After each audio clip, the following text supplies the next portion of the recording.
many fake miracles that like they are basically fake. When someone will tell you that he can touch a key, a padlock key to open. That people are using padlock to tie people's destinies. Who is still believing that thing in 2025? This is the technological age we are in now. Electronic age itself, if we must tell ourselves the truth. But people will still keep using this these mundane, anachronistic beliefs to fool the people. And if you notice, it has created this culture of laziness amongst our youth. And the enmity they are bringing, for instance, again, another instance was when he told one girl that her vitiligo was as a result of the witchcraft from her mother-in-law. And this happens to be a popular woman in Onitsha and Umuchu.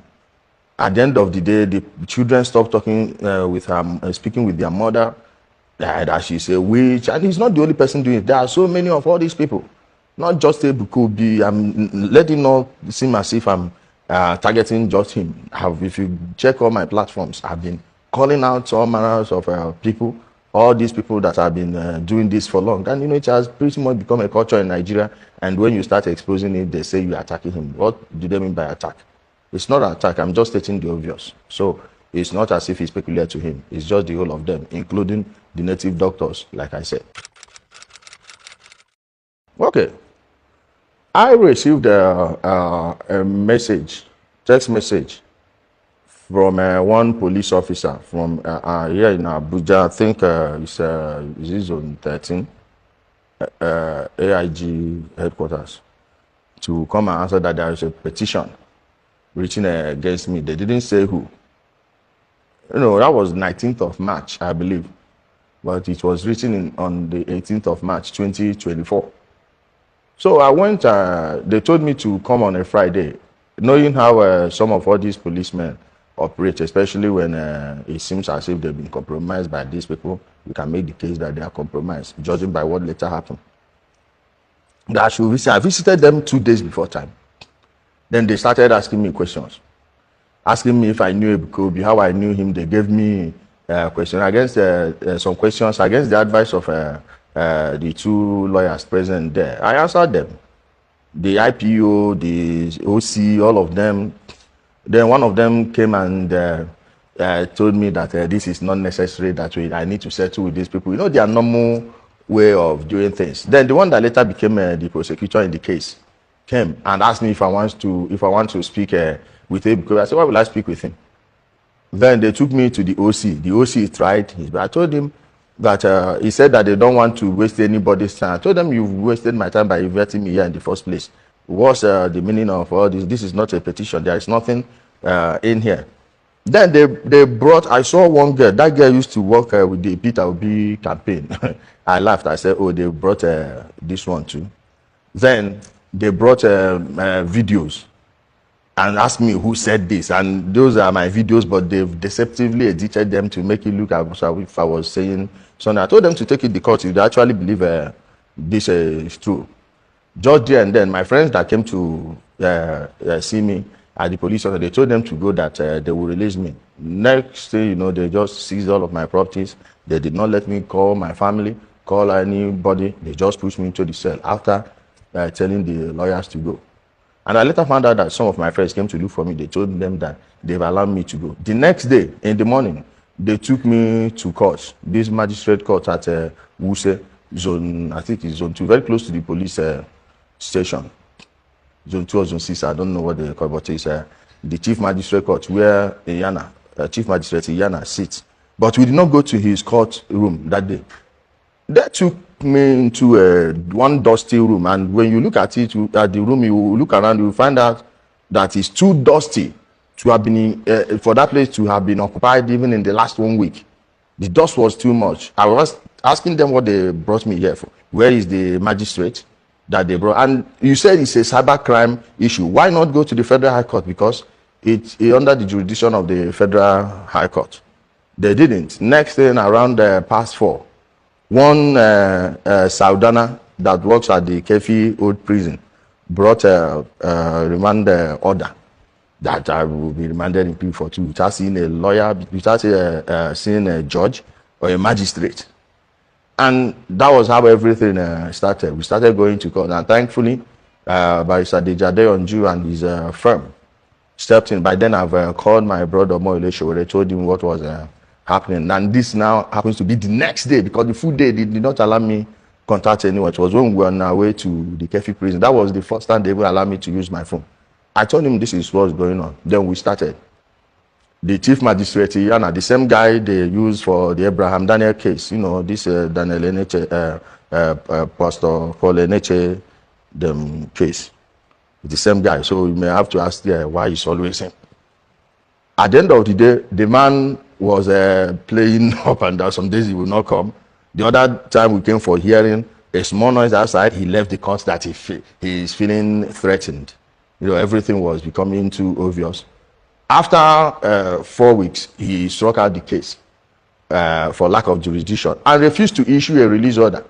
The same day, they went to another court within the same compound and brought another remand order from one Chioma Amawachi, and we went to her page, saw that she was following an IPOB platform. Then everything began to be clear. She is still there at the Wuse court, Chioma from Afikpo. And she can't deny that's her Facebook page. When she graduated law school, everything was there. She celebrated it on the page. And I'm sure she didn't know we have all these files. If she likes, she can go delete them. We can use the Wayback Machine and bring anything back. And in our case, on one court date, she did not come. She said she didn't have fuel. According to what the people that went to court, the news the people that went to court brought her, didn't go. After another 4 weeks, she discharged the case, struck it out again for lack of jurisdiction. But by then, Barrister Deji has filed a fundamental human rights case at the Federal High Court. We were given May 26th for the case to come up. But before then, brother to Nnamdi Kanu's lawyer, Obiora Ejiofor, Nnamdi Kanu's lawyer, of his own brother Obiora, now went to Lagos and initiated another legal process under Justice Aluko. And they gave him, imagine we applied. We were given 26th of May. They applied, I think it was 9th May, and they got 10th or 8th and got 9th. By the time they came to the Kefi prison to take me, and everything under the law has elapsed. The in charge there was not around. It was the two IC that later signed the document, then disappeared. They took me before we got to the airport. The last flight to Lagos has left. They took me to one police station very close to the airport and left me in handcuff in the cell. Told those people not to release the handcuff, that I'm a dangerous criminal. I was in handcuff. The person that did that thing, his name is A.G. Kabia. Another Igbo man was the one they used. Then we went to Lagos. On getting to Lagos, it was rainy that day. The court did not sit. They had to take me to the Zone 2 police station. Then got a remand this thing from the court. They said they should be remanded with the police. They kept me at Zone 2. After 1 week plus, we went to court, and that was how I was remanded at the Ikoyi prison. We went to we started going to court, and thankfully, Chief Femi Falana and his wife, Chief Mrs. Fumi Falana, both senior advocates of Nigeria, they represented me pro bono. I didn't have to pay a dime, and my brother Moile Showore was there. We went to the court. We applied for bail. They gave us another date for bail hearing. We went for the bail hearing. They gave us a very stringent bail condition, 50 million naira bail sum. Level 14 civil servants, landed property on a case that they've wasted 56 to 58 days on, plus the police detention. I didn't say anything. We started the act of perfecting the bail. While trying to perfect the bail, from nowhere I fell ill. Both of my kidneys failed. And before then, Ebuka Obi himself was on air saying that he will have organ damage, not me. Then how he happened to know that thing, I don't know. I have no idea. Seriously, he has to answer some questions in a very sane society. They need to investigate that, because prior to that moment, I was in the hospital. I still have my medical records then. I did all manner of tests. They tested everything. I was perfectly okay. But all of a sudden, they said 2 of my kidneys failed. Kidneys don't fail that way.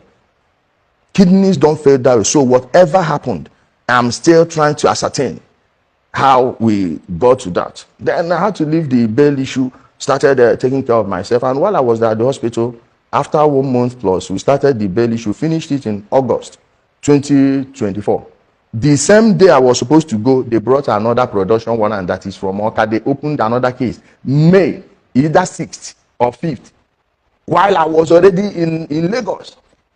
And before that, their broadcasters have been on social media saying that they will bring their father to Awka and kill him. Of course, I know that since it has involved the IPOB people, they are certainly going to use this, their ESN criminals. That was when I started making certain calls. And Chief Femi Falana did everything he could. The former Attorney General of the Federation did not act on it. And we later heard from certain quarters that they were telling people at the presidency, everywhere, that I was a human trafficker, I was an IPOB member, and all those things happened to be the same lies Nnamdi Kanu sold to the people when I started exposing his IPOB as a fraudulent business, of which it is registered as a private business, and fooling the people with it. The same thing.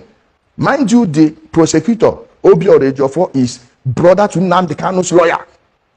And all those politicians that are working there are the same names I was hearing here. At the end of the day, they tried everything. I even heard they called the Interior Minister to force the in charge to take me to Awka, which never materialized.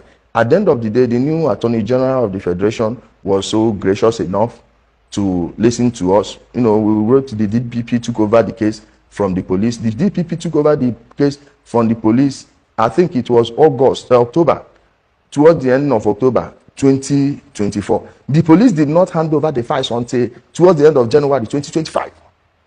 So what's their interest? And it happens to be the Anambra State Police Command, where I have pending issues with some of the policemen there. And I can tell you categorically clear, that place is a cesspit. It's been infiltrated. They need to clear out the entire Anambra State Police Command. I know people that are my enemies over there, especially after I exposed their oil, illegal oil. 1 minute, illegal oil they are drilling. So there is more than one reason for them to want me in Awka. Thankfully, at the end of the day, we were able to bring the case to Lagos, and my bail under the first court sufficed for the second one. That was how I was freed, contrary to all the bullshit they are selling to people online.